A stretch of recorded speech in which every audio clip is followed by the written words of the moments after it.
Hi there, it's Anthony from Cotswold Mushrooms. I thought you might be interested in knowing how you go about making some grain spawn, which is essentially the first stage of mushroom cultivation.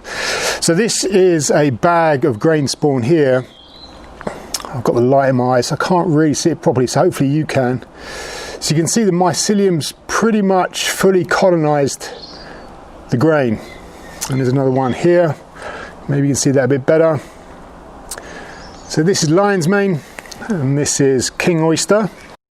So the process is a bit laborious, should I say, with many stages. So I'll go through them in almost like a bullet point fashion. First of all, I get myself some wheat grain.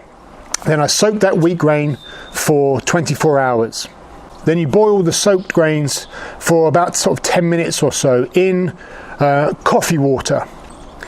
The coffee increases the nitrate content within the grains and helps the mycelium grow. Once it's boiled for 10 minutes or so, you cool the grains. Once it's cooled, I add gypsum. This, once again, is an additive that helps the mycelium grow, but also helps you break up the mycelium once it's fully colonized on the grain. Then you put the grain into some sort of heat-resistant container.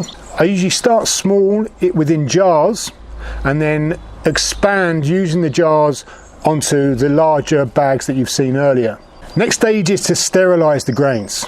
So you need some sort of autoclave or large pressure cooker, and then this is obviously sterilizing the grains completely, because you only want the mycelium to grow on the grain, not any other contaminants.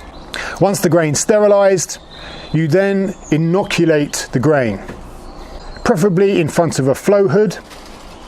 And once inoculated, you leave it to incubate. The place of incubation should be dark and warm. During incubation, you want to just check that the mycelium is growing nicely and you've got no contaminants. So it should be nice and white like this. If there is any bacteria or anything like that growing, then you'll probably see a definitive line where the mycelium is meeting the bacteria. If that happens, then you need to chuck it out. At the point where the bag or the container is almost fully colonized with the mycelium, break it up and leave it again to grow. This strengthens the mycelium, so when you transfer it onto the main substrate, it's nice and strong. I know it's a pretty long and drawn out process, right? If you're looking at larger scale mushroom production, then most mushroom farms will buy the grain spawn in. But for me, I kind of like the whole process. And that's the stages of making grain spawn.